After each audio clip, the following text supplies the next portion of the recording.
Friday, and meaning the weekend is just around the corner. And really, I don't know how you are very much prepared to also usher yourself into the weekend. And really, the Kokoliriko live show is already here. We're already 15 minutes after 7 a.m. And remember, we were initially to start, that is at 7 a.m. But really, due to some technical difficulties here and there, and now we're here. That is why we didn't start, but now we're here. Also with the Kokoliriko live show that comes your way every Mondays to Fridays from 7 a.m. to 9 a.m. This is where we also give you insights and updates on some of the issues that could be trending right from the region to the national scene and internationally. That is why you need to also be part of the show. And it being a Friday for the Muslim community today, do not forget that you have to go and pray in your various mosques. And also do understand that His Eminence, the Mufti of Uganda, will be in place. That is also in Arua City for some fundraising. That is to also raise money for constructing one of the mosques that is within the city center. So I think you too need to be part of that. Really also by being a Muslim, you need to join that is the Mufti in praying today. And that is where he will be able to sort of really have his prayers in Arua City. And I must say, we have lots more to discuss with you here and there. But of course, I'm not alone. I must say I'm joined by my colleague, that is Ochaki Peace, and if he can also really come on board and first of all introduce themselves and wish you maybe a good morning, that will be quite a good. And really, Ochaki Peace, you're most welcome to the show. This is the Kokoliriko Live, and really we have lots of issues ranging from the FDC and other teachers on spot. We shall be able to really also let you know of maybe what is happening, and really before you head into that discussion, you're most welcome to the show.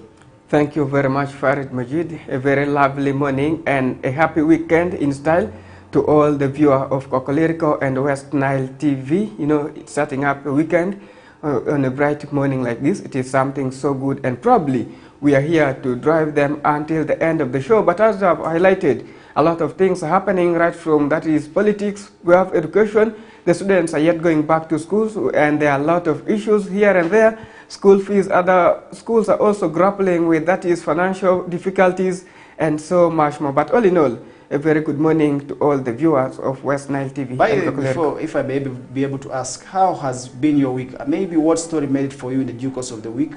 Really, I believe there must be that outstanding story that could have stood for you.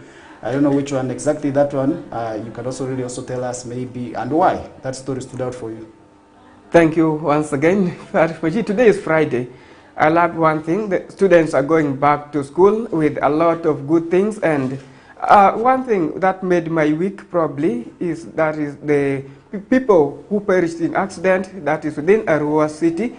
They were buried, the two inspirational women, they were buried just this week. And also we heard that is of accidents, which is still continuing to claim people's lives, and this is one thing which is still making up my mind. I'm asking myself, why is accident still, that is, many people are perishing as far as accidents is concerned? Can't we do anything, or can't we do something to make sure we sort out these issues of accidents? And that is one thing which made up my week, though it is not on a good note, but that's the main thing. And as I've highlighted for Muslims, also we have the big man, the head is coming within Arua City. That's also another blessing.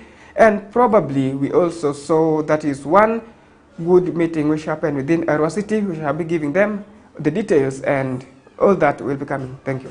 All right, and then really now start of the discussion with the parents in Matrere, that is in Kana Ward, that is by the Town Council, Zombo District, really accused the head teacher of Kana Primary School, that is Victor Pura, for embezzling school capitation grant, after it was revealed that the head teacher did not have an annual general meeting for the parents to also really come together before at the time he was posted. And now the school has gone 4 years without having this meeting, and really I must say that is an indication that something is not going right, because really if you do not sit down with your colleagues, I must say, to air out your grievances, and then definitely you may not be able to so understand your challenges. And now during an emergency meeting conducted, that was on Thursday morning at the school, Francis Okwamungu, the chairperson of all boys and all girls of the school, said the teacher has become a burden to the community, and since he doesn't want anyone to talk about his behaviors, and he blames the leadership of the district for not taking actions to post for them another head teacher. And really this is something I must also say. Remember, OBs and old students in general have an inspiration role to play, that is in terms of running affairs of the school. That is why if you have to look at some of the schools that are really trying to revive their careers, or maybe the schools that you think are doing very well, definitely you cannot exclude efforts of the OBs. And really, maybe what is it that is not happening, and why head teachers do not at times want to work with the community? Where is the gap coming in from? Because if you really look at this, the school has gone 4 years without an annual general meeting. That means that the progress of the school is not known by the other stakeholders. What does this mean? And really, what is the gap? And why is this challenge happening? And where is it coming from? Where is the loophole coming from?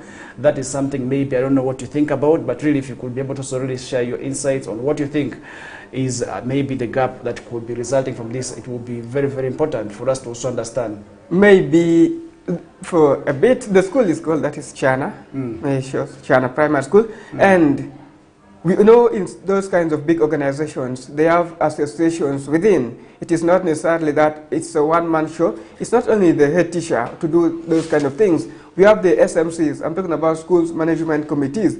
We have the PTA that connects the parents and the teachers. They are called Parents Teachers Association, whereby they have to sit down with the teachers or with the school authorities to make sure things round out properly. And if you're talking about that is a school not having the AGM or annual general meeting for all the 4 years, the question is, are they having the committees? Are the PTA members active or they are not active? What about the other school management committee? As I've told you, it's not necessarily the OBs or the OGs to come up and raise this alarm. What role did the parents play? Because they have their representatives. Do they do the right follow-ups of the learners, or it is just them leaving the children to go to school? Then they don't mind of the affairs. That's something which is affecting the school. And also, you know, AGMs, those are annual general meetings, and they're very, very important in evaluating the activity of the school. If you're not, automatically, one thing, the performances of the school will just go down. And next thing, to may cause financial losses to that is the school or the company itself. And AGM are always good in, that is, evaluating, as I said, and also seeing what comes next, what can be done in order to promote the good affair of the school. Now, they have waited for 4 years for this thing to come up to the limelight, or to the lights, and we are seeing OGs and OBs. Still, my question goes back to the other committees of the school. And the efforts have been by the committee members, and the committee members have actually often requested for, that is, the teacher to come and explain to them. But really, he said the 4 years did not really have the meeting because of COVID-19. I don't know how realistic that one can be. He said maybe it was because of COVID-19. When the COVID-19 pandemic hit, he was unable to really also organize the meeting. But now COVID-19 ended. We are now some years after COVID-19 period. I don't know how realistic that one can be. And now he also denied the allegations of embezzlement and corruption here and there. And that is also something that we cannot exclude talking about this gentleman here. But then really, maybe what role can society play? Because I must say for an institution like schools, where it is something, I must say, has a number of stakeholders, where everybody is a stakeholder and where everybody's involvement is needed for. I don't know what you think about that, because really he's saying COVID-19, and recently this is not only something, I must say, is happening with the school alone. Annual general meetings are supposed to be there every year. This is for people to make assessment of what is going on. But then in most cases where you see people not having these meetings, people not having these, because at the end of the day, it denies information, and that is where information gap comes in. And really, what do you think could be able to avert certain of these activities from happening, and then we will not be able to also see people desisting? Really imagine going 4 years. 4 years, I must say, these are a number of days, and these are 4 annual general meetings that are supposed to be taking place, and this is where we expected progress of the whole school to actually be known. And really with this, I don't know what you think about it, really also, what could be done to such people, maybe who do not want to organize these meetings. Should there be bylaws or maybe certain laws that could put them off, that would also at the end of the day address? I don't know what you think about it. Really, what do you think can be done to also avoid certain of these things from happening? Thank you. For me, I will still stick to, that is, the committees, the school management committees, and that is the PTA executives. Are they playing their roles? Are they doing their duties and responsibility correctly? Or they have a fear factor, they are fearing, that is, the head teacher? That is the question I'm asking. Are they playing their roles? Is one thing they are not performing to the expectations? And can't they go and approach their teachers in a good way? They sit down with the teachers. We all know PTA or AGM meetings, they're always very good. Now, how do you know how the school has been performing throughout the year? You know, in real sense, it was supposed to be that is quarterly meetings, like 3 times in a year, so that at least, you know, in the past 3 months we have been doing this, then in the next 3 months we are also doing this, and probably AGM are always done towards the end of the year, or probably at the start of the year. That's when you come up to summarize everything that the school has been going through, or the institutions have been going through. Now the question is the competency of the other staffs, of the other leaders we are talking right here. It's not necessarily the teachers we blame, but also I may blame him to an extent, but if we work as a team, trust me, those things will come up openly. And giving an excuse of COVID-19, that's why people still call it COVID-19, meaning it came, that is in the year 2019, and school resumes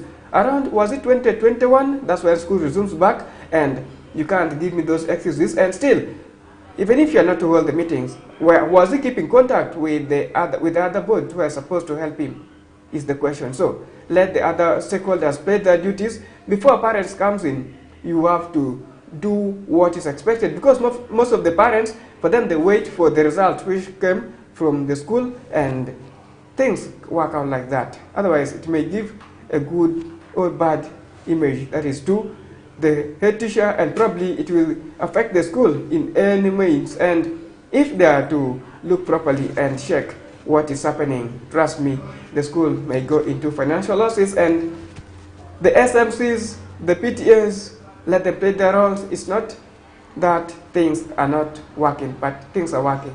Well, that they need to engage themselves. They have to sit down and look for the accountability properly. Before even sending away the teacher, they have to first check through. This is not only happening, I believe, with the rest of the schools, and really, I don't know why people have to run 4 years without necessarily organizing this and have excuses here and there. And really, that is how we want to summarize the discussion about the Chana, you call it Chana? Chana Primary School. Chana Primary School head teacher of accountability issues. And now moving to Ajumani, that is Office of the Prime Minister, together with Ajumani District Leadership on Wednesday, 21st of February 2024, held a meeting in Ajumani District Local Government Headquarters to discuss ways forwards. That is for the completion of the Dr. Deep projects that ended on the 31st of December 2024. And I must say, really, most of these projects that are under Development Response to Displacement Impact Project, commonly abbreviated as Dr. Deep, have faced a lot of challenges here and there. And if you look at most of these districts, I must say they all have challenges. Recently, we were in Terego District, where we did see these people who did not actually receive their monies coming out to also complain and request for their monies to be paid to them. And really, this is something I must say is also really very, very much affected. And remember, this project that is abbreviated as Dr. Deep falls under Office of the Prime Minister.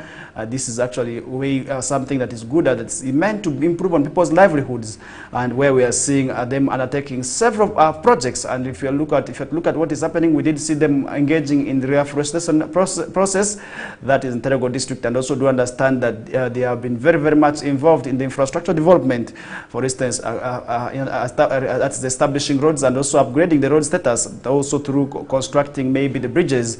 That is how we have been seeing them very, very much involved in that line there. And according to Dastan Balawa, the Permanent Secretary, Office of the Prime Minister, there are several projects implemented by Dr. Deep in Ajumani, which are also really being funded by the World Bank, and really the extension of 6 months period has ended, and really some of the projects have still remained stalled. And really, where is the gap? Could it be that these people who are holding the offices do not do maybe a follow-up of these constructors who are given these contracts?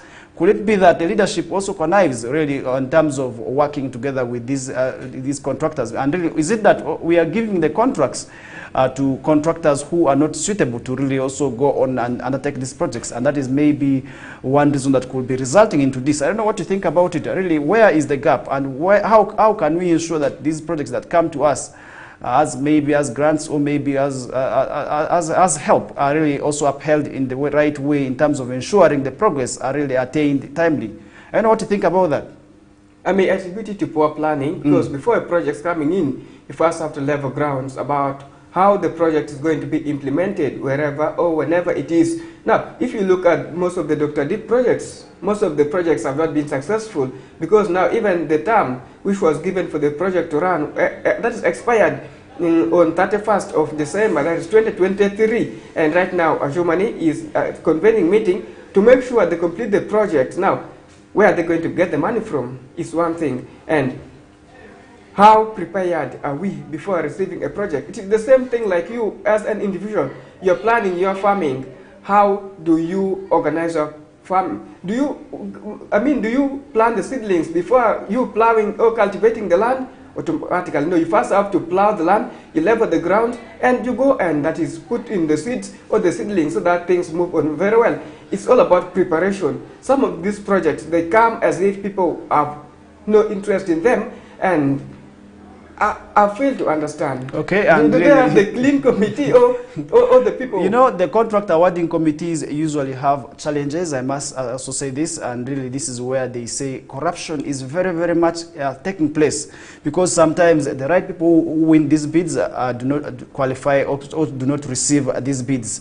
And this is where challenges are also happening. And really, if you are to look at maybe what is happening within the procurement departments, I must tell you, you will always realize that there are challenges when it comes to issues of the procurement department. And then the contract awarding committees also have these challenges, because really, people believe now that it is corruption. And when these things happen, people now very much also believe that corruption must have taken place during the awarding process of the contracts.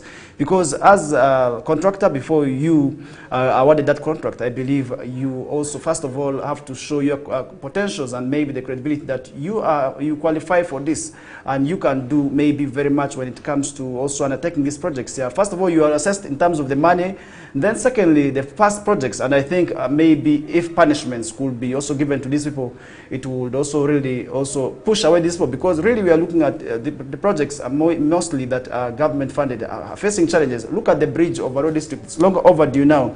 And up to now, the contract period keeps to be extended and the projects continue to stall. And now that puts also the lives of the people who use that road in danger, and people are raising so many issues here and there because it is becoming a death trap. I don't know what you think, maybe what best can be done to these people, maybe as we run for the short commercial break. If you can be able to summarize maybe of what you think can be done to these people, that will be quite good. But for me still, I will say that is the preparation for these projects. They're not timely. They're not being done according to how it is supposed to be. Before you implementing a project anywhere, you first have to organize yourself well. As I've said, the procurement, everything, the inspections, all these works has to be done. Now, if we know the moment a project is not completed, automatically the funds have to be refunded or taken back to the donor. And in this case, we're talking about World Bank. Most projects are being done under them, and they have their own restrictions. I'm happy, at least for Ajumani, they have extended it for some times, but now within this period of 6 months, how ready are they and how sure are they that they are going to complete these deals? And this is how it all starts. At the beginning, you'll see a lot of morals here and there, a lot of follow-ups being done, but towards the end of the show, or towards the end of the projects, you see people becoming relaxed, and maybe it will work because they say Africans, we always work best under pressure. We give them some bit of time, and we judge them at the end. But all in all, let them sort out, let them prepare, let them level ground well so that some of these projects, they don't hit them, that is by surprise. And if it is not done accordingly, the people who are supposed to benefit or to get good feedbacks from the projects, they are the ones who suffer. And here we're talking about refugees and the host communities. We know they're all going through a lot of things, and Ajubani being one of the biggest hosts of the refugees, they need this project to be completed in time. Okay, that is it from Peace Uchaki, and he is saying those who undertake these projects need to ensure that they work that is within the contract period. And really, if you request for 2 years, we need to we need to make sure that we finish within the 2 years. And really with that, we are going to be running for a short commercial break. And when we return back, we shall also have other topics. This is the Kokoliriko live show.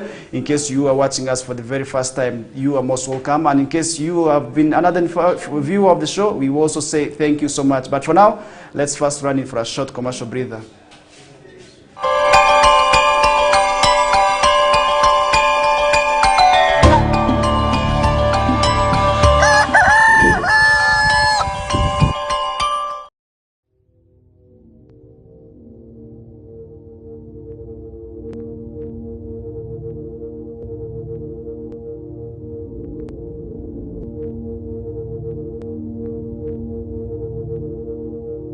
West Nile TV, lighting up the region.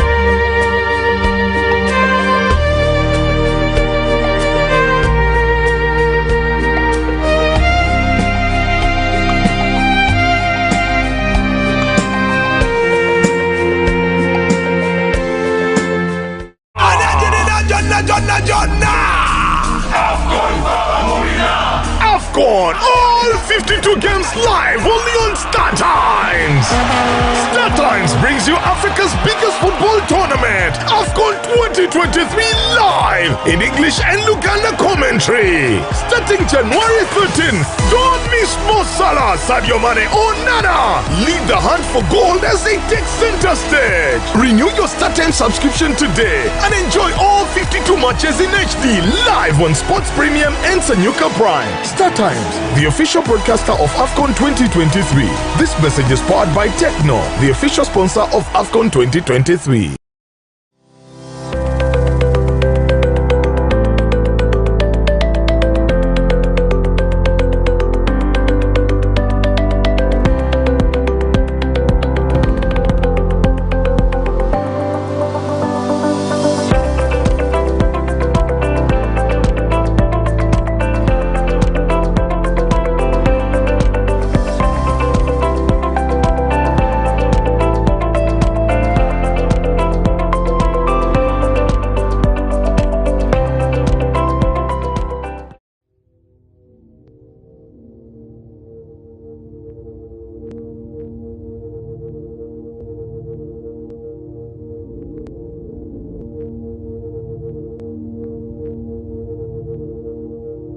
West Nile TV, lighting up the region.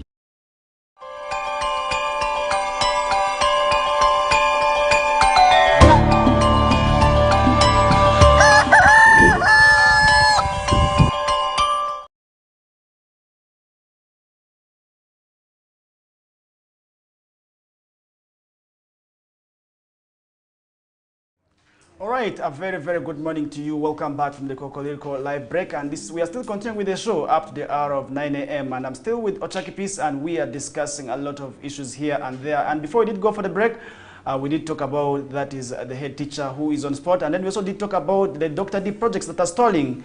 And really, I must say, it is not something that is good, because once this project stall, what kind of image does it give to those people that actually give us this money? That is something that we always need to ask ourselves. And so to the leaders, my humble appeal still goes to you, that we have to ensure that we abide by this timeline that is given to us. And if we give a contractor 2 years, we have to ensure that we have to keep on following them until the 2 years period elapses. But at times, we also hear that they connive with the leadership, and really this is why the projects are stalling, and we see challenges of these projects continuing to stall, and definitely that also really puts the final user who is actually in need of this service, that is to delay. And once these projects delay, we continue to see the negative repercussions of them actually going on, that is the taxpayers' money, maybe also more so for projects that are funded by government, and then for other projects that maybe could have come in as grants from the international bank also continue to, once they continue to stall, maybe we also see the interest increasing, because sometimes the monies that we use come in as loans. That is one thing I must also say that we need to avoid when it comes to this project stalling. And now, moving away from that, Moyo district is struggling to recover over 700 million shillings under the Youth Livelihood Program. And this is actually one of the programs that government rolled out to also really ensure that the young people also improve on their livelihoods, and they also get something for themselves to do. And really, just like the rest of the government projects, for instance, the PDM, the Myoga, and the rest, the Bonaba Gagawale that we are in place, we are yet to see their impact. And really, the impact is actually to elevate the status of the masses, that is from poverty into at least the money economy, whereas the president says it is for them to also have something into their pockets. And now we are seeing over 700 million shillings that is yet to be recovered, and government, in particular under Moyo district, is struggling to actually raise this money. I don't know what that means, as a piece will be able to really maybe have a feeling of maybe how best. Because if you look at this monies that really people receive, at times they think that this money is supposed to be for them to eat. And that is why we are seeing these government projects fail. More so the current one, that is the parish development model, that is actually where people are receiving at least 1 million for themselves. We are seeing people misusing these monies. Others are using it for buying other things. But yet, when they were receiving this money, they actually proposed other projects, for instance, for them to have gardens, then also graze animals. But we are seeing once this money comes, the 1 million, people are buying speakers, people are buying mattresses, people are buying other necessities that they wanted, and they are not really utilizing the monies into the right plans. And recently we did have also a meeting where women are going to receive money, and really this is one of the calls that was actually made to them. it was that they have to use the monies for the right projects that they are stating, because once they are receiving these monies, before they actually receive the monies, there are projects that they state. So I think it is quite good for people to really also ensure that they utilize the projects, the monies that they get from the projects very well, such that we see the dream of everybody being into the money economy being a reality. And now that Moyo authorities in Moyo district are sweating to recover, that is 700 million shillings dispersed to the youth livelihood program. And according to Mr. Dimas Stephen Logi, the youth livelihood focal person for Moyo district local government, says that they have on several occasions tried to recover this money here. I don't know, this is not only something that we are talking about, that is affecting not only Moyo district, but just like Moyo district, I believe certain of these government projects are also in the other districts could be really happening the same. Where is the gap? Could it be information gap? Or could it be mindset challenge, as we usually say? But then some people are saying before people actually receive these monies, there needed to be extensive training of these the beneficiaries who actually receive these monies that is meant to be revolving with the revolving fund that they're supposed to receive, and they're also really supposed to pay, such that could also be extended to the other people who may need the money. But then we're seeing people actually getting the monies and misusing them, where they are using it according to information. We're also getting others are using it for drinking, where they have become, that is the village dons. I don't know what you think about it. How best can we see that the poverty elevation programs that are in place yield the reality that we want to intend, the intended purpose, which is actually to ensure that everybody is within the money economy? What do you think about, where is the gap? It's a good intervention by the government, coming up with initiatives to fight, that is, against the poverty level in Uganda. We have seen a lot of groups being, that is, supported to transform economically. You have stated we have the youth, we have the women, but the question goes back to, who are the beneficiaries? Do they have any business background? Do they have anything they are doing? It's not necessarily dumping your money to someone who's just there. At least you need to support someone who has started something if you are to get a good feedback. For example, we have the local entrepreneurs. I'm talking about business women, business ladies, and businessmen who are there in the villages, and if you look at them, they have the business potentials. They can do something on their own. You find someone is having, maybe doing some small businesses, and if you are to support such kind of person, you will automatically gain back something from him. But in most cases, we are seeing the beneficiaries, the people who don't even have any business ideas, they don't have even a business background. You just go to a youth in the village and say, we have this 1 million for you. Can you start a good business? Yeah, you may bring up, that's the business ideas in him or her. You tell him, I want you to do piggery, I want you to do poultry, I want you to do this and that. But is the person having interest in business? Is the question you're asking. And the reason as to why most of these projects are not succeeding or prospering very well is because the monies are given to the wrong beneficiaries. It is given to people who don't have interest in them. For example, first in your own village or in your own locality, you find the groups of people. You may say you want to as a group, but not each and everyone have that is interest of what people are planning to do. You have given an example. For us, I may be like with the plan of opening a boutique. The other one you have, for me, I want to open up a disco hall. I want to open a school, this and that. So those are the differences. I may propose, if they can do some background research and probably find you know, talking about doing the same thing. Background research, some people think that this money is actually political money, and they think that the NRM government is actually giving out this money that is for campaigns, which I believe is not true. And how can we make sure that that mindset that is there among the public is washed away? That's the point I'm driving to. Before you giving money to anyone in the village, we know it's the government. Government is for us all. It's not that you go to the village, you give it to each and everyone. You first have to support someone who is already supporting him or herself. Then the others, they will learn from that. I've given an example. If I have my business, I may not have, that is the reasoning that this is a free money, because I know already I had something. And there are very many people who are looking for supports for their businesses. They're already venturing into. And those are the kind of people we need to support. And one thing also, still with that is spotting out the beneficiaries. Who are they? Are they connected to the leaders? And most of them, they're always connected to the leaders, if I may say. And those are the people who always get in to benefit more and more. And that's why we are seeing people running away from this. I mean, they're perishing away with the money being given to them. And it's not once, it's not only twice, but most projects that always go to benefit people in the community. They're the same people who are benefiting out of this money. And ask yourself, what is that special considerations being given to these people to make sure they don't get the money? Or what is that special thing which is making them to always get the money each and every time? Is the question you're asking. All in all, let them identify people who have business potentials, who can do something. And there's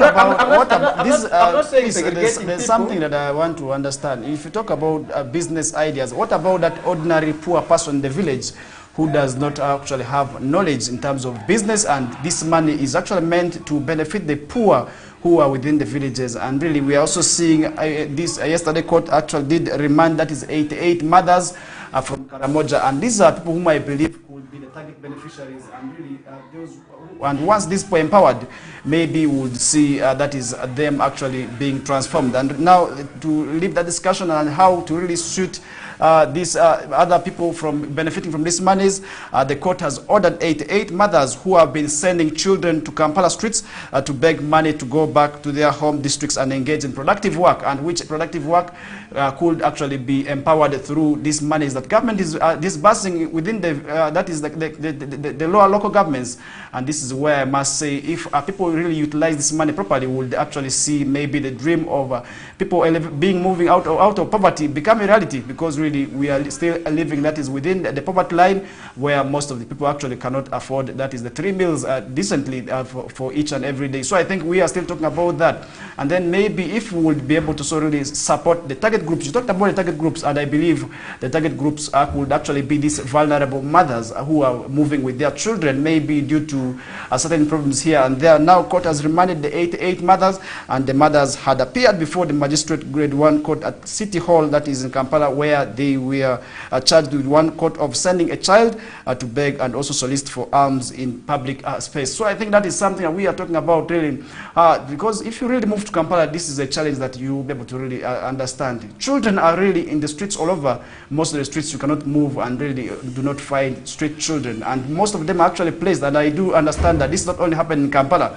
it is happening in most of the urban areas within that is East Africa. Even Nairobi, the same situation is taking place there. And really, how best can we ensure that these people see the advantage of these government projects that are in place, and maybe how can they tap into that opportunity, and also for them to raise themselves in terms of poverty, because poverty is something, I must say, when it bites, it's really very, very difficult to really also move away from. And really, once you do not have control over it, and the control is quite simple, that is through hard work. And I want to say, how best can we ensure that these mothers who keep on sending their children from, that is Karamoja sub-region and other areas, to come and beg in the Kampala streets, and how can we avoid this? And is this the right way, that is through court ordering, that is for these mothers to be sentenced? And how best can we address the challenge? Because we may be talking about court, and we're not understanding the root cause. How best can we avoid this, in your own opinion? It's a good one. It is serving as an example for others, because people have been sensitized, people have been begged, people have been taught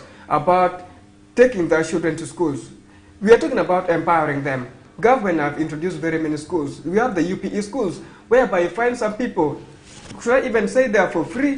They're for free, and if they're to pay, they pay some small amount, which most of the mothers or the parents can't afford. But still, they will leave those schools. They will look an alternative for making, that is, quick money, using their children to go and beg for money. It is not that the government or the court is against them, but they're trying to serve them. Africans, at times, we learn by force, and they always say, if peace fails, what do you do? What do you go for? You go for violence, of which this is not even a violent one, but it is just a way of teaching them what to do. And probably, after being released from the prison, they will learn that it is not good to always do this kind of things. It is even happening here within the Western region.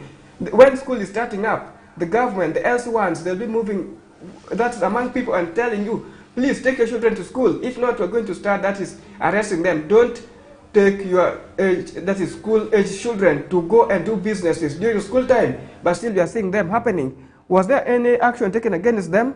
They are being taken. But that one is helping. That's why I'm saying summoning them is a good one, and they will learn by force. Trust me, those mothers, if they are really yes, not we may be talking about the mothers who have come with their children. What about those who are actually the ones that bring these people from where they come from to the streets? Because we do understand some of these people are actually ferried. It is a business for some people where the children come and they beg, and once the day elapses, they go back to really also start ensuring that they see how much you worked. And really, we did see a documentary that was really that did run some time back, where we did see this happen in Nairobi. It was actually clearly manifested that these street children sometimes are doing work, and they are really brought to the streets by some of the women who actually maybe the bosses whom they have to come and beg for, and they paid in terms of this accommodation. And I really want to say that maybe sometimes what we are seeing happening that side could be what is happening here. The situations may be very, very difficult, because we do understand that these people are put in buses, that is right from the areas where they come from, Waso, Karamoja sub-region, and they have to come to these streets and beg. And how best can we ensure that these people who bring these children are really taught? Because I believe, I want to also understand that really those who bring the problem, those who go to these regions and really ferry these children, is where the problem is coming from. Because we may be talking about court, but we're not understanding the root cause. We may be sentencing these people who are just brought. Who are the real victims? Who are the real perpetrators of this irresponsible act of bringing children to the streets, and where they are very at risk, because they are first of all at risk of dust, and then secondly risk of accidents, because really if you see what is happening, sometimes these children are placed in areas where it is not safe. What best do you think needs to be done to these people who bring, that is the children, to these streets here? Because I believe that is where the problem is coming from, despite the several government interventions maybe which are not yielding very much. And really, if you know what is happening in Karamoja, where certain of these maybe the beneficiaries also do not receive what they are to receive. Recently, that was clearly manifested in the Iron Sheet saga. That is still continuing to happen. Really, how best can we ensure that maybe those are real perpetrators, more so those responsible for bringing these streets from wherever they come from to these streets are addressed? And really, could you think that could be maybe a lasting solution in your own thinking? And really, what recommendation maybe could you have for government also to ensure that this challenge is addressed? Still, I will stick to the parents. The first person to have access to a child is the parent, be it a mother or the father. And that means clearly, and it shows you have failed in your responsibility. You cannot tell me you are here in Arua, me maybe I'm coming from Nebi. How can I have access to your own child when you as the parent, you have not allowed your child to come to the street? That's where the parents have their roles and responsibilities to play. If you're taking good care of your child, if you're monitoring the movement of your child, it is very hard for me to go and that is pick your child, though there are some people who always go and traffic. And the documentaries, we have been seeing, you find there's an agreement between the parents and the people who are perpetrating, who are taking away these children and bringing them to the streets. So in that case, who is to be blamed? Is it not the parents? It is the parents. So all in all, let the parents, let the community open up their eyes. The else ones, and you have been even seeing some children, they are given officially by the else ones, and an else one cannot permit a child to leave a place without that is the permission being granted to him or her by the parents. So the root cause of all these things are the parents. Before us going to the perpetrators, to the people who are taking these children to the streets, we have to first go back to the communities, and keeping these mothers maybe in prison for some few months, it's a good one, and that's the good initiative. Others will learn from that. Okay, we do not now expect more mothers to be coming with their children to the streets. That is to do street begging, which is I must say, is not allowed. And really also, if we do not have a proper means that we draw towards this challenge, we may be able to see the same scenario coming to Arua City. So I think that is where we need to have court orders, where we also need to have sensitization, just like what Peace said. The mother is, first of all, the right person to start talking to, and that is why we need to also empower them. And that is one reason I must say, when these government programs are being rolled out, first of all, they need to target these vulnerable mothers who are actually the ones that most need these services. So I think if that is done that way, definitely we may, at the end of the day, avoid this kind of children begging on the streets, because really it is against their rights. Because these are children whom I believe are supposed to be in school. And most of these mothers, actually the young mothers, most of them are between the age of 18 years to 22. That is where you see most of them actually, that is keep on identifying themselves. And really it is quite something that I must say, if it is not addressed, and then definitely we may continue to see the same challenge happening here and there, and really we also expect a lot more to happen. And really with that, I want to also call upon those people within the area now to also ensure that they take advantage of maybe the private sector and government programs that are in place. And really I do understand that the private sector is now going to really also do a lot when it comes to that area, and with the establishment of a new factory in Moroto, this is actually going to attract that is enough people. And really I believe if that is done so, it would also greatly improve maybe before we close out the chapter, we have to also get back to trace about the fathers of these children. But where are they? Because the parents, also the fathers, neglect the children. That's where we have to go back and trace. We have to look back, because children cannot come from one person. It's not only the mothers who can produce children, they also have their fathers, they have the relatives. What are the people doing? Can they take the initiative of that is tracing back to the parents of these children, and probably the family members? We have the grandfathers, we have the grandmothers. What role are they playing to make sure that they support their children? It goes back to that is the family collaborations. It's not only one person's responsibility. We understand there are some cases whereby you find the mothers, they are not in their that is mental state, they are not in that good state. But you, as a mother of the, or as a grandfather or the grandmother of the child, what role are you playing? Are you really supporting your children or the family members? And if that thing is traced, automatically it will help us to solve some of these issues. And the men, if maybe a man is found out that he or she is neglecting, that is his role and responsibilities, what is the action that can be taken against him? And also, the mothers, they have to open up, and probably we have the child and family, that is unit, whereby you go and report in case of anything, whereby if the man is not playing his role, you have the right to go and report. And believe me, very many mothers, they know the father to their children. So let's also take good use of some of these offices. Let's not just look at them to be there. Let's not make them idle, because the moment you don't go to them, they cannot come deep down to your villages to start looking for you, maybe this and that. For them, all in all, they have to wait for the children to go to the streets. That's when they start their action. But I'll call that is the parents or the family members to come up and swing into actions. If maybe your child or your daughter got pregnant and is having a child, do you take the initiative to go and follow up for her to tell you where the father is, and you start from there so that things move as swiftly and you follow the right procedures before coming to the court? You do what is expected from down, and trust me, you are going to fight against these street roads. Into the hands of the various leaders, ranging from the religious and the cultural leaders. You have to continue sensitizing these young girls that maybe early pregnancy is bad, and early marriages is something that we need to resist. And maybe also if we continue to talk to these girls about that is early pregnancy, definitely this would also at the end of the day improve on this, because some of these ladies who are said to be that is between the age of 18 to 22, sometimes also impregnated by these young boys who do not actually really have the potential of taking care of them. That is one thing that really also forces them into the streets. So I think if the leaders can be able to also really engage with their subjects, that would be quite good, where they could actually first of all talk to the young boys and the girls, because maybe most of the focus is being put on the girl child.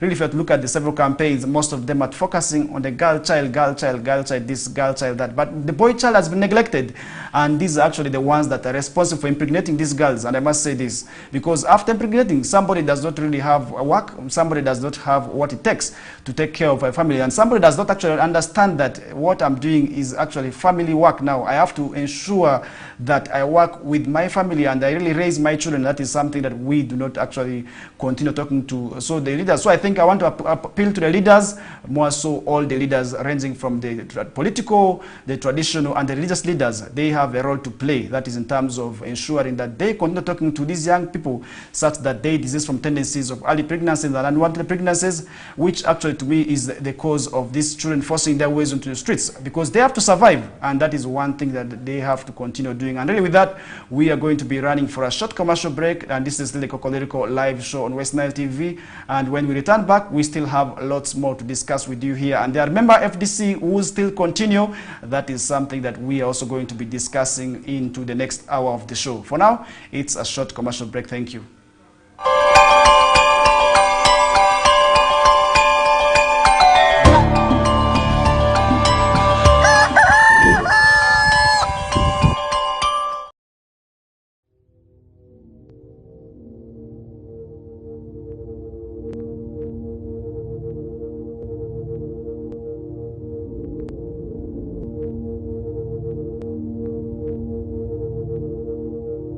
West Nile TV, lighting up the region.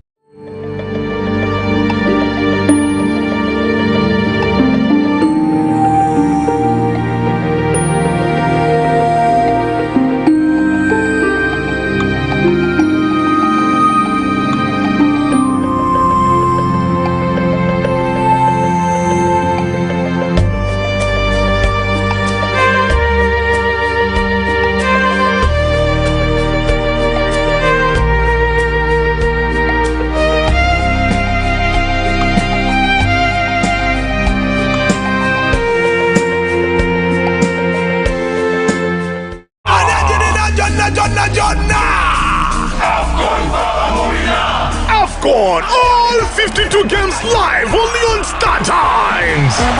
StarTimes brings you Africa's biggest football tournament, AFCON 2023 live in English and Luganda commentary. Starting January 13, don't miss Mo Salah, Sadio Mane or Nana. Lead the hunt for gold as they take center stage. Renew your StarTimes subscription today and enjoy all 52 matches in HD live on Sports Premium and Sanyuka Prime. StarTimes, the official broadcaster of AFCON 2023. This message is powered by Techno, the official sponsor of AFCON 2023.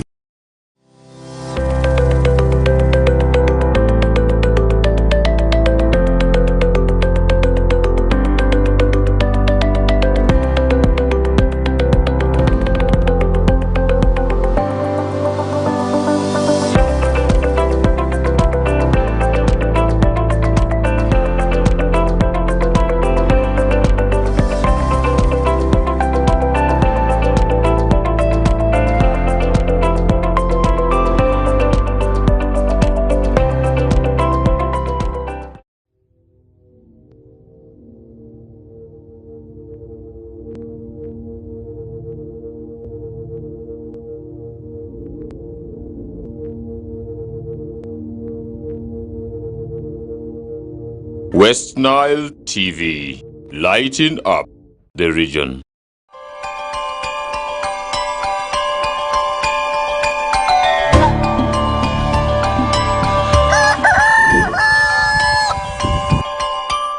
Alright, welcome back from that short commercial break. This is still the Kokoliriko live show on West Nile TV. In case you're just joining us right now, you are most welcome aboard. And now we are into the second hour of the show. We are 3 minutes after 8 a.m. and that means that we are already into the second hour of the show.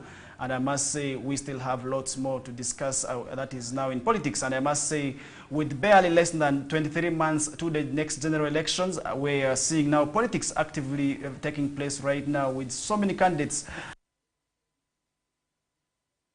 vested, but really for those who actually must be following this, you must be seeing that really politics is now taking shape. That's the right direction to politics has already started to place, where we are seeing so many people launching pressure groups here and there, where we're seeing others planning to actually launch new political parties, and this is now under Forum for Democratic Change. And yesterday, the group actually came out to reveal and say that the Najanankumbi, remember the FDC has been divided into 2 blocks, that is the Katonga and Najanankumbi factions. So all this will have to really front a candidate in the 2026 elections. I don't know what that means. That is to the party now that once enjoyed being the majority opposition in this country. So I think with the 2016 elections, I mean the 2021 general elections, this is where they did lose that pride. That in 2026, because really this is something I do not know, but yesterday really I must those who are leaning to, that is the Katonga and Najanankumbi blocks, saying they are going to form their own political party. I don't know what that means, because really FDC was one of the vibrant political parties for most of the general elections that have been witnessed in this country, except in the recently concluded general elections, where we did see the National Unity Platform raising the most number of opposition members in parliament. So I think that is also something that we are yet seeing. And now the factions are really, we also did see some of the leaders saying they actually wanted to stop the political party and rather fight for the struggle because maybe what they did see was not yielding fruits. I don't know what you think about that. If FDC members now continue to disintegrate this way and continue to form their own political parties, what at the end of the day that means to this political party? Does it mean that FDC is beyond redemption? That is the question also we are asking. Does it mean that these people cannot put their differences aside to really also continue to work together such that the pride that really they had for over many years can be restored? Because really they one time enjoyed, that is being the majority opposition political party in this country, but now that has gone with the new National Platform Party that is in place, which actually raised the most numbers of members of parliament under the opposition category in parliament, and that is something that we are also really yet following up on. I don't know what to think about that. A new political party, is it the way to go? And will that really put FDC into maybe the space that we think they want to really raise that? Because really we did also see a part of FDC really disintegrating, that is the Alliance for National Unity, that is an Alliance for National Transformation, who actually also disintegrating, where members actually who actually formed this party were once under the FDC bloc. And now we are going to be seeing another group actually breaking away from, that is the main FDC. What will this mean to the party in the next general elections, which is just remaining with about less than 24 months? And I must say, what will that put the party at? Thank you once again, Farish Majid. Having branches are not bad. If you have branches, it means that you are expanding. But if you come to the business, that is to the political affairs, or to the political perspective, that's a different story. Because the moment you start dividing yourself into portions, into pieces, it means that there's something which is not going on right. And you know, with politics, we have people who are voters. We have the voters, we have the electorates who were supposed to stick to one point. The more you divide yourself, the more even the voters are going to split by themselves. They may have, that is one person they follow more, be it that is the president of the political party or the vice president. Now, if they maybe, for example, the vice president that is decides to start up his own political party, some of the supporters will jump away and go to the other side of the political arena. And in Uganda, not only in Uganda, but when it comes to general elections or all other elections, the winner is determined by the majority. And I don't know why they have failed to learn. If you look at other political parties, for them they're strict, or they're stuck to one point. They don't allow others to form. That is party. If they are running away from FDC, are they going to form other political parties apart from FDC? Yes. And what does it shows that, oh, it means to the future of FDC? Simple example, we have seen that is the ruling government. I'm talking about NRM. They started some years back, around 86, around 1980s, 1980s, but they have only one party and they have one leader, though there are others within the political party, but they have only one, which means for them they are one. They are integrated, but you're dividing yourself into small pieces, into small portions. It shows there's some level of disorganization within the political party. And the simple talk comes with the old says, which starts to rot from the top. Now, if the top is also rotten, what do you expect from this one down? It means the leaders on top, they're also not believing in themselves. And they always say a good leader should be exemplary. Meaning, if you among the leadership of a political party, you're not trusting yourself, how do you expect me as an ordinary person, as an electorate, to also support you? At the end, you find me even running away from the political party. I feel like maybe there's a big disorganization between you, the leaders at the top. So I see no future. All I have to do is to find some other people who are a bit organized, and I stick myself there. That's why we are seeing during, that is, the tours, people are moving, are defecting from one political party to another. I was coming, if I can be able to chip in a little bit, I was coming to that point, really. If you see during the recent National Executive Committee meeting, this is actually where the revelation was made, and the interim president, Elias Lukwago, the Lord Mayor of Kampala, actually did outline this and said since then the struggle that is to remove the president, that is His Excellency Yoweri Museveni, from power, which is actually their main agenda, there is need for them to form a new political party. But do you think that is the way to go? Does FDC really need the formation of a new political party? Because we are seeing this actually now, to me, it is going to very, very much cost them, because the public space is actually, it's giving them them, it's giving an advantage to the ruling government of NRM to really also start making the accusation that was really FDC was being used by some people here and there as it was accused, as it was done so, because some people are saying people who were affiliated to the Forum for Democratic Change were Mols. But really, do you think this actually is going to be, don't you think this is actually going to actually paint that image now into the believers and then the followers of the Forum for Democratic Change, most especially those who are lenient to the National Nkumbi bloc? And really, I believe also that could be the challenge coming in from that is the influence. And remember, the FDC part that is breaking away, and this issue is now becoming very much tribalistic. I was able to see comments that is by the people on the public space actually raising a number of challenges of them pinning and also accusing some of the leaders and of wanting to work together by themselves. And then if you look at the National Nkumbi, this is actually where it is quite seen. And then with the Katonga faction, you can also really see that it is a certain group working with a certain group, and then the other also has a caucus, maybe also a group of people who have moved away, and then maybe can't they really sit down and air out their grievances, and then FDC continues to remain a party. Are we seeing this actually going to happen? And really, don't you think there's still chance for them to really sit together and iron out the issues? What do you think? I'm quite sure that thing will impact negatively on them. FDC right now, they don't have, that is, the enough electorates or the enough voters who are supposed to win for them the elections. If you are under one party and still you're failing to get the required number of voters, how sure are you that you are going to get it from the other side?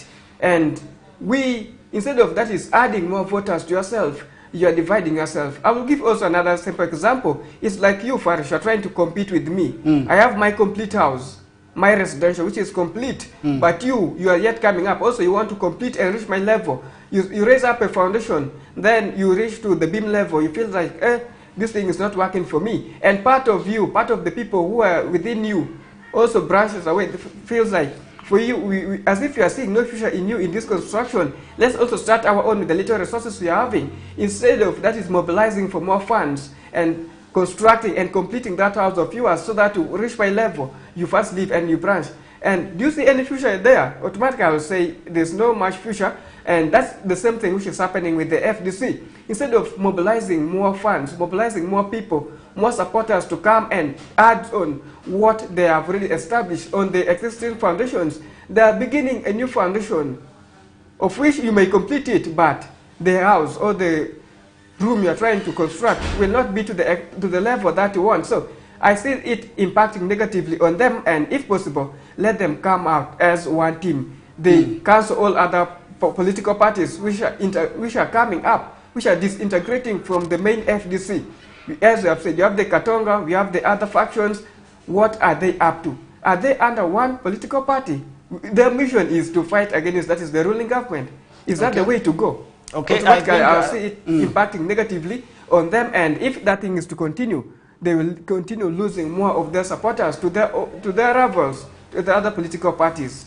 Okay, that is not only happening within the Forum for Democratic Change party alone, but I must say this is something that is happening in most of the political opposition groups that we are seeing. Even if you look at what is happening in the camp of the National Unity Platform, recently we did see some of the councillors actually being suspected to go and move to really meet the president for different reasons that I do not know really, but I must say that is something that was actually said, and really I don't know what this puts, that is the opposition groups in 2026, because really we are seeing them are not ready. And now opinion leaders are saying President Museveni will win the elections of 2026 faintly, and really I think this mess that is within the political opposition groups must be having an impact. To whom does this advantage go to? And then where is the advantage for them? Advantage or disadvantage to them? I don't know what you think about it, but really I believe just like all these messes, there could be an advantage maybe to that party, and then the disadvantage could also be to them. How it's going to impact, that is the opposition and the ruling government of NRM come 2026, because we are now seeing so many candidates being fronted, and among the candidates whom we are expecting to appear on the ballot is the incumbent, His Excellency Yoweri Kaguta Museveni, and not forgetting also that is the son, that is General Muhoozi Kainerugaba, who has actually recently launched, that is the Patriotic League of Uganda, being rebranded, that is from the MK movement, and now it is actually a pressure group. And then just like if you know the history of this country, most of the political parties started as pressure groups. Are we also seeing him appear on the ballot? Because that is something I don't know. But and then a section of him actually who have moved from the NRM have also moved with him. I must say some of the leaders who are affiliated to the national ruling government of NRM are actually part of this yet to maybe established as a political party will be part of them. So I think just like that, we're also seeing this happening. Where does the advantage go to? Is it going to the ruling government or the opposition also still have fertile grounds maybe to address these challenges? Thank you. We have to trace back to the differences that we always see or we always witness during the previous elections. What is the gap? How many percentages have been between the ruling government, the ruling government and other oppositions? Here we are talking about Muhoozi may be right to start his own political party, but to how many percentages, how many extent is he going to pick those people or the NRM supporters? It is very clear. The opinion leaders, they have seen something in as far as that is the political arena is going in the country Uganda. I gave you an example, Faris. It is like NRM now, they're trying to renovate what they have already constructed. But these ones, they are starting it right from zero level, of which it may impact on them negatively. And advantages still go to the other side, because for them, they have already established their foundation. They know what to do. It's all about that is moving countrywide to check and convince some few electorates, because they're going to pick people from the opposition side. They're going to take that as an advantage. It's the same thing like you, when you're married, you're always against your wife, they're struggling here and there. Someone will use that same thing to the campaign against you. So I see a big opportunity for the NRM side. Okay, that is what the people are saying, that NRM has the advantage, and I believe this could be the reality. It is creating, that is fertile grounds for the ruling government of NRM, because all these differences play to the advantage of a party. I must say this, because really it could be playing to the advantage of NRM, because we are already in 2024, 2026 is not very far, and right from, that is the top leadership up to the grassroots, we are seeing also politics taking its part, and then this is where we are also seeing most of the leaders, I must say, within their areas now, right from the LC ones who want maybe take over the offices. This is where we are seeing them actually very much engaged in. And I don't know what that means, because really, if you have to look at 2026, the elections are not very far. We are yet in 2024, but then I must say the primaries that begin in 2025 around there are already people are already eyeing the flags, and this is where we are seeing so many candidates. It's yet rumors, where we're seeing so many people fronting their names, saying they'll be able to really come 2026 also take the flags of the different political parties that we have in this country. Because to really aspire, maybe also be affiliated to any political party, it is your own right, it's your own mandate. The laws actually give that mandate to be part of that discussion there. So I think for you to really be part of any political party, it is still to your ability and where you want to go. It is still within your interest. So I think you are not forced, and that is why maybe in 2026 we may see some people also crossing, because all these messes sometimes we see them also playing to advantage of some people, where we did see also some people crossing from maybe due to the wrangles that they are witnessing within their political parties also to join the rest. And now with the formation of a new political party that we are here to witness, because really the leaders are now saying this one needs to be done quickly, because that is one thing that they are asking for. It needs to be done quickly, such that this is also maybe yields fruits, because they have to raise awareness about the campaign. Because if you have to really not run something maybe in 2026, it may not be very much, but it may not have much impact. But really, if you launch it now, such that you start weighing maybe strategies and also start identifying the right tactics, that could really also maybe create fertile grounds for you to win the next general elections. That would be quite good. I don't know what you think about them, and then maybe what recommendation you have for them, if at all they are to go on with the formation of this new political party that they want to do so, if there are challenges, maybe if their grievances are not addressed. What strategies maybe do you have for them, such that they can, or may so at the end of the day, take over power in the next general elections, such that maybe the time may not be enough for them, because if they create it right now, I believe that will play to their advantage. What do you think about formation of a new political party at this time? It goes back to the level of organization you have within your political party. We have seen that is NRM. For them, they have confirmed that they're going to front, that is His Excellency General Yoweri Museveni as the frontliner in the 2026 general elections. And that is the level of organization we're talking about. And even the electorates, all the voters, they're already aware that they have a candidate of which they are supposed to go and vote for. They always say the earliest bird catches the fattest worm. And the more you delay, the fattest worm will go away, and you will be remaining with these thin ones, of which we may not give you all that nutrients that is required. All in all, let them level their grounds. We are left with some few months, as we have stated. We are already in 2024, and the general elections is coming up in 2026. We are left with 1 year, of which 1 year is not enough for you. You have to go back to the community. You have to convince people, you have to do campaigning, though the roadmap is not all that clear, but you don't have to leave your electorates in suspense, because if I'm supporting you, I'm a supporter of a certain political party, I'm affiliated to my party, and I know this is my party, but the time is almost near. I still don't have who I'm going to vote for, who is going to contest as my candidate. I may lose the interest.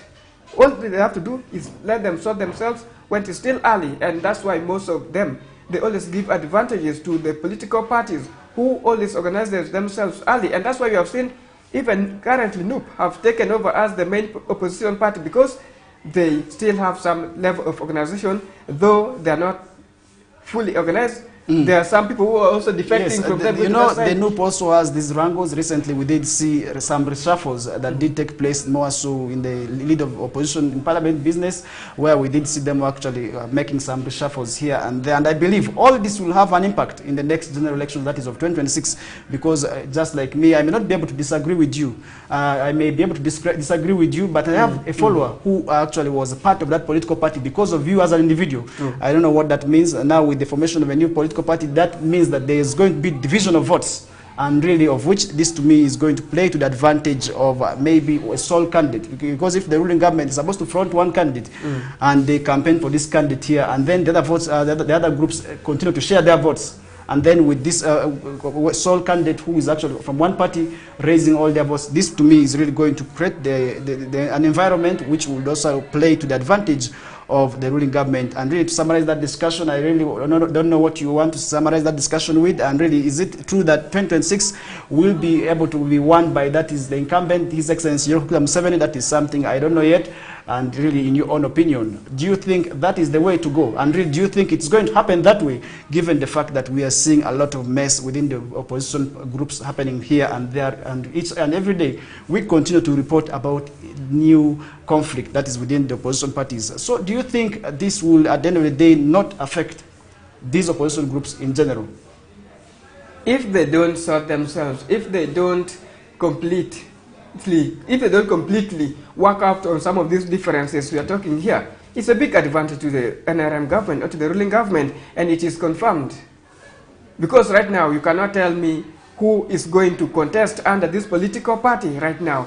But for them, they already have, and the voters are already warming up. So, all in all, let them sort themselves and see ways of harmonizing things within themselves. But if they are to continue, that is splitting into pieces, it's a big advantage. Right now, the opinion leaders, the experts are predicting it. They're not predicting over nothing. They have said something cooking. So it's an opportunity, and it's possible.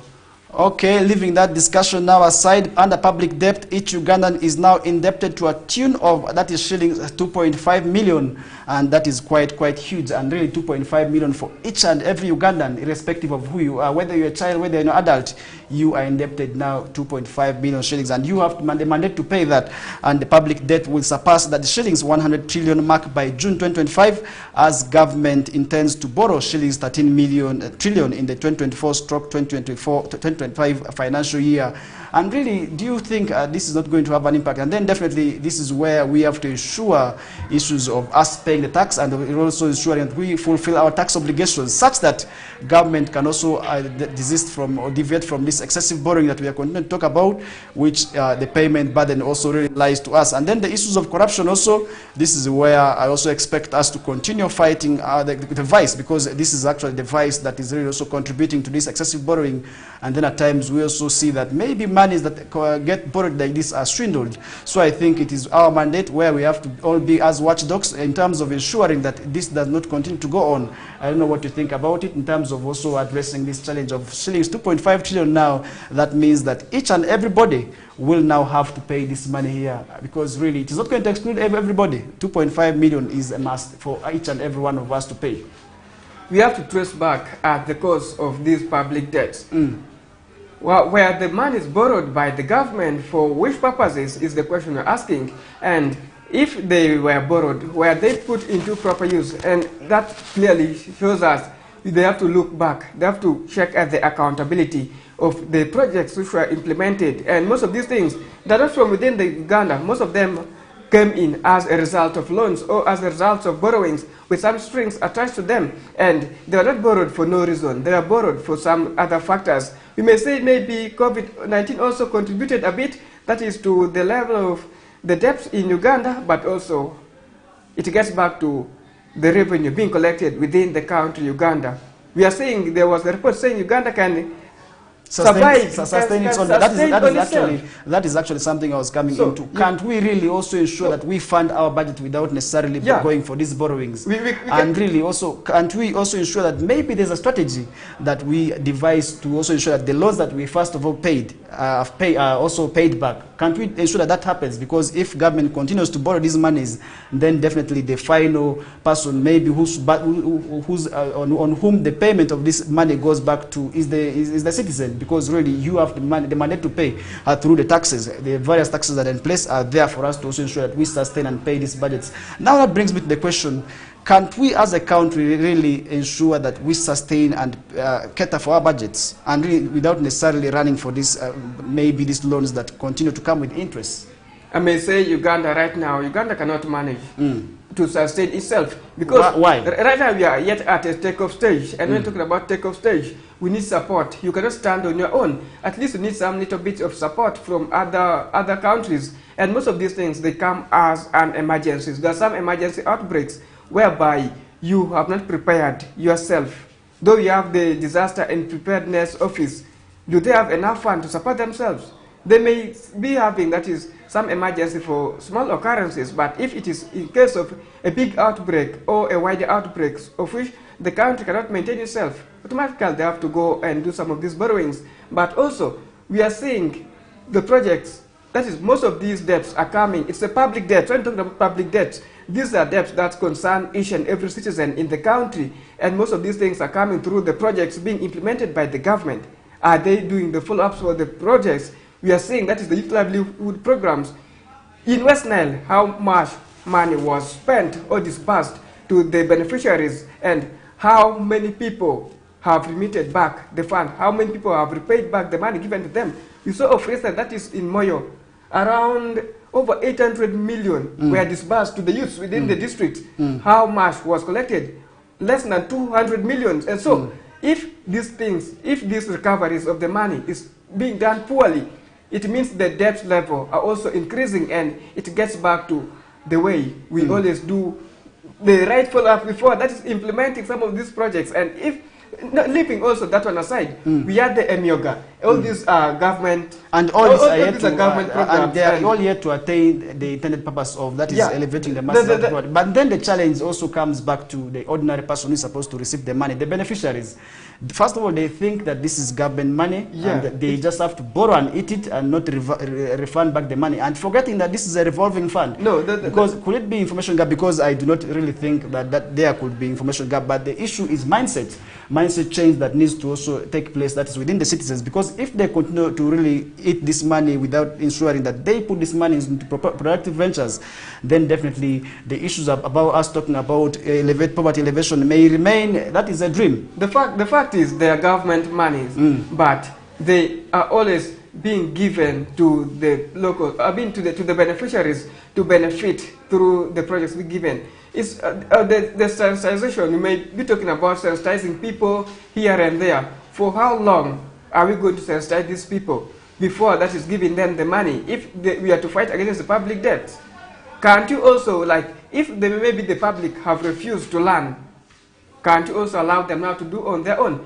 And we have seen that is the previous money given to people, they were supposed to pay them, that is in a period of some small months, but you have seen it has been extended to over 24 months. So these are some of the things we're talking about. Otherwise, if we are not to do the right things, if we are not to come up with the right policy or a law against some of these things, we are going to see the public debts continuing, and Ugandans, we may not be in position to pay all this money. If people are dodging taxes, if still we have the porous borders whereby people are engaging themselves in illegal businesses which are causing more to the economy of the country. I'm scared. So the sole mandate of paying this money lies into the hands of the citizens. That is why you need to ensure that you fulfill your obligations of, that is, paying taxes. Also, not that is exempting yourselves from paying taxes. This is where Peace was talking about. For those who are engaged in smuggling, then this is the time we need to desist from, that is, the act. Because if we do not ensure that that happens, then government will continue to borrow. And this is where also the burden may come to us. And really, if you look at it as of now, the debt burden is about 2.5 million per Ugandan. This is where you're not going to be excluded. So I think we have a role to play in terms of also addressing the challenge of corruption. And one time somebody said, money government is losing in hands of corruption. If it was really put into right use, we would have avoided maybe the excessive borrowing. So I think this is where I also want to say people need to desist from those practices, which is actually really posing a threat that is on the final person, that is the citizen, who, to really pay for this money here. And really with that, we are going to be running for a short commercial break. This is still the Kokoliriko live show on West Nile Television. Please do not go away. We are returning back shortly. Thank you.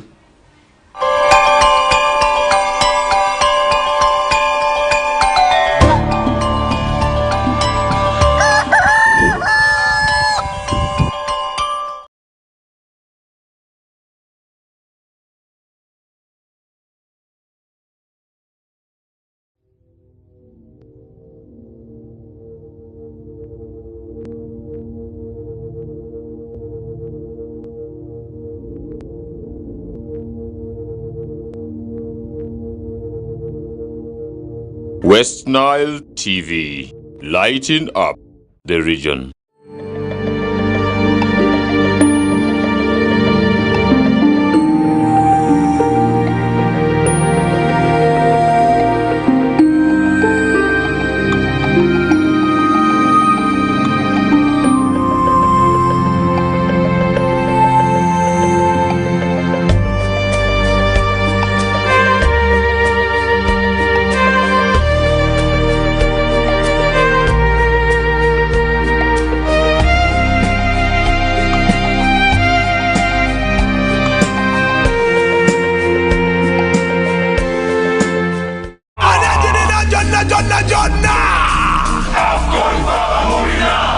AFCON, all 52 games live only on StarTimes.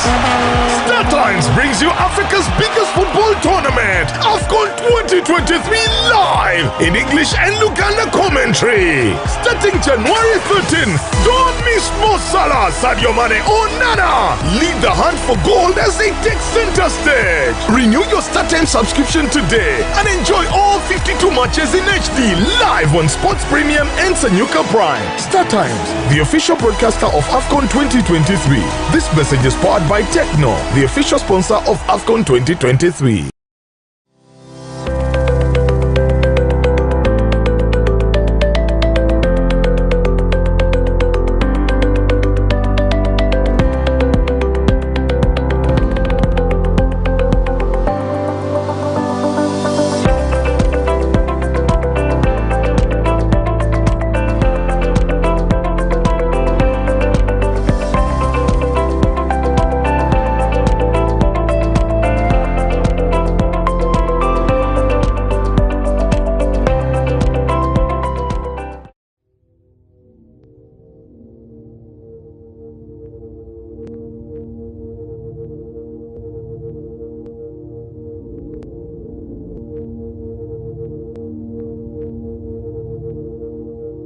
West Nile TV, lighting up the region.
welcome back from that short commercial break, and now we are still continuing with the show. This is still the Kokoliriko live on West Nile Television, and you're most welcome from wherever you're watching us from, and really from wherever you chose to watch us. I must say thank you. It's always a great pleasure having you on board, that is watching and waking up to West Nile Kokoliriko live show.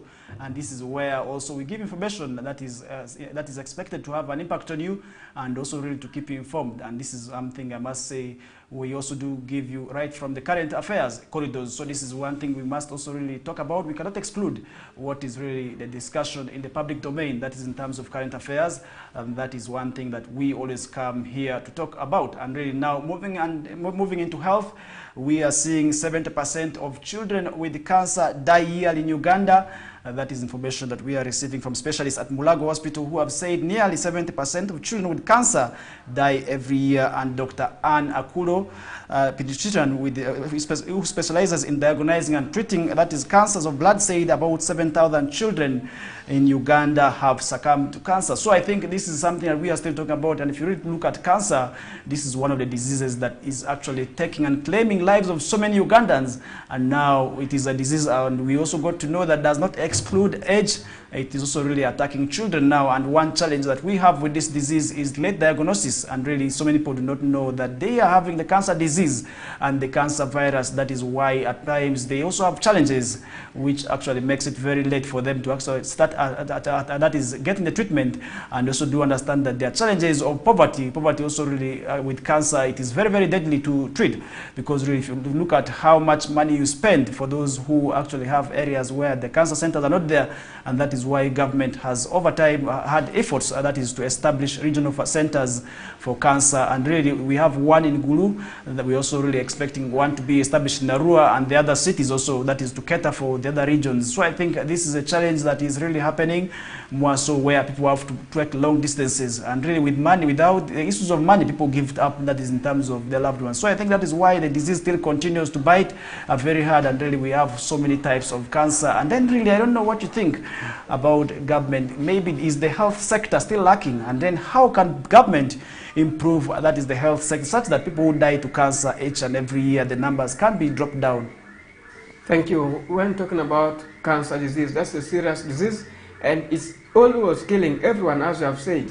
But it goes back. Are people aware of the signs and symptoms of these cancers? Because still, I will tell you, in Uganda, most of the people locally, they don't know the signs of symptoms as far as cancer is concerned.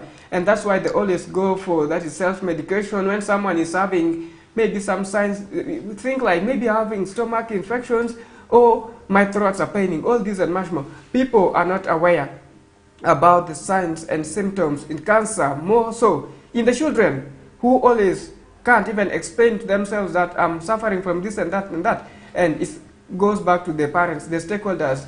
Do we take it as an initiative, or do we take it a personal responsibility to always check, that is, the health of our children? And maybe leaving those on aside, how regular do you go for health checkups?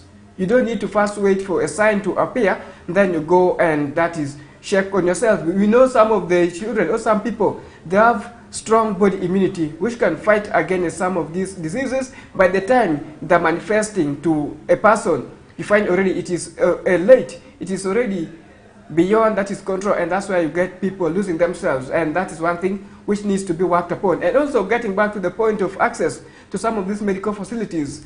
How many cancer centers do we have in the region? I mean, in the various regions in Uganda. Right now, in West Nile, you may say we don't have a proper cancer treatment place. And most of them, even if they're there, they are just minor and they're very expensive, for which people cannot access them. And the distances, you have said, they're not easily accessible to the people in the villages. We have seen government coming up with some initiatives to fight against some of these things. Take a simple example of malaria. If you move to the different health centers, if you move to the different sub-counties, you find at least there is a government health center which can solve the emergency of malaria. And that's why we are seeing also the drop down in, that is, malaria mortality is reducing. So access to some of these things are very hard. Okay, talking about the common child cancers in this country, we do have that is leukemia, which is still very common. We have brain and spinal cord tumors. We have will tumor and so many others that are not yet known by the public. And really, this is where I must talk about the challenge of cancers, where some people think cancer also can be witchcraft. And this is where the issues of witchcraft are also very common. Sometimes people do not want to really embrace early medical attention seeking. It is where we're also seeing cancer continue to kill people. At first, they also want to, first of all, try the traditional healers and then herbalists here and there. And then when things fail, that is when they actually get to report to the cases to the medical facilities. And really, that is summarizes the discussion into cancer among children. Now, it being a weekend, I must say, as we are running out of time, we also really have to prepare and pave way for the Elders team to come through and organize themselves with the Elders News Bulletin led by Fete Emmanuel and Mukulia, plus the rest of the team, whom I can see also eagerly waiting to come on board. And really, we also do we had games yesterday, and it being a weekend, likewise today, we shall be able to have games, and in some of the games that really we shall be able to have today, we shall be having, that is Maroon taking on Bulls, and yesterday we had a draw that is between Express and Soltilo Bright Stars that ended 1-1. And not forgetting Mbarara City that did lose to Mbarara City that did won their game 1-0 against, that is Ginger SS, that is Busoga United. And in the English Premier League also today we shall be having, that is the game got postponed, that was supposed to be taking place today, and now the game has been postponed to a date that is yet to be identified. That is supposed to be between a big game that was supposed to be between Chelsea and that is Tottenham Hotspur. And really, I don't know where maybe what kind of game you're looking to watch forward in that is the weekend, because on weekends we don't come here really for the Kokoliriko live show, because it runs from Monday to Friday, and really it being a weekend also, I do understand so many games are in place. And then how prepared are you to also enter into the weekend, and then maybe what is that one thing that you want to do over the weekend? Thank you so much. When talking about entertainment, that's where most of the youth belong, but also we shouldn't forget the fact that for the Christians, they're yet in the Lenten season, so most of these activities have been put on hold, so we may not be in position to enjoy all the weekend style as it used to be, because we have also to be cautious about ourselves. Otherwise, a lot of things are happening over the weekend, and may they have a blessed weekend with Western Television. All right, that is Ochaki Peace, and he is one of the journalists with us here, and I hope you had a wonderful time. And really, with that, we come to the end of today's that is Kokoliriko live show that we began from the hour of 7, and now it's also time that we have to also put a close to it. And really, they say the best dancers always at one time leave the stage. So I believe it's also time for us to leave the stage as we pave way for the Elders News team by Fete Emmanuel and Mukulia Lawrence and the rest of the team to also really give you what is in the world of news in the language that, if you really know that it is the Lubara language, that you must really also be part of the news bulletin. For now, we are out. Up next till Monday. Thank you.